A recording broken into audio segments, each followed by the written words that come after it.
Taking the at-home PiCAT? Your real test is the 30-minute verification at MEPS. Here's what you need to know. The PiCAT is the at-home version of the ASVAB, allowing you to test on your own computer. Your recruiter provides an access code, which you must use within 30 days.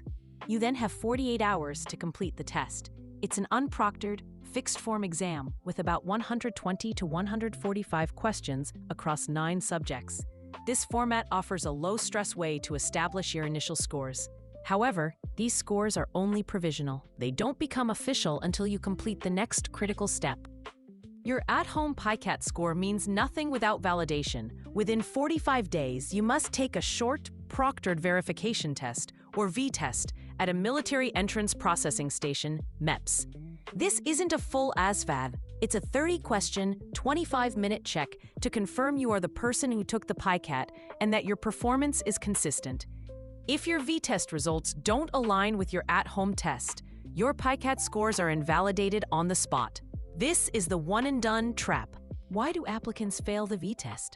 The primary reason is a mismatch in scores, often caused by cheating on the PiCAT, using a calculator, looking up answers, or getting help. The DoD's detection model is very accurate. Other factors include testing nerves and being unfamiliar with the strict MEPS environment, which is much more stressful than your home. If the system flags an inconsistency for any reason, you forfeit your PiCAT attempt and must take the full, proctored ASVAB that same day. Passing the Vtest is straightforward if you prepare correctly. First and foremost, take the PiCAT honestly. Use only scratch paper and a pencil, exactly like you would at MEPS. This ensures your performance is authentic. Before your MEPS appointment, get a full night of sleep and take the short Vtest seriously, using the full time allotted. Practicing under timed, MEPS-like conditions will build your confidence and help you replicate your at-home performance when it counts. Securing your official score. Once your score is confirmed, what matters most is your AFQT score. This percentile, from 1 to 99, determines your eligibility for each military branch. It's calculated from only 4 of the 9 subtests: arithmetic reasoning, math knowledge, word knowledge, and paragraph comprehension. For 2026, the minimums range from 31 for the Army to 40 for the Coast Guard. A higher score doesn't just get you in, it unlocks better job opportunities, specialized training, and significant enlistment bonuses. Finally, be aware that all PiCAT and ASVAB tests now use ASVAB Forms 9, which was rolled out in 2024 and 2025.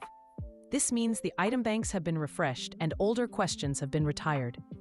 While the core math and verbal concepts haven't changed, using study materials from before 2024 means you're practicing with obsolete content. To accurately prepare for what you'll see on test day, ensure your practice questions and study guides are aligned with the current Forms 9 standards. Don't let a 30-minute test stand between you and your military career. Understanding the PiCAT and Vtest process is the first step to success. Now, take the next one.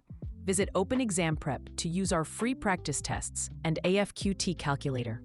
Our questions are aligned with the current ASVAB Forms 9 to give you the most accurate preparation possible.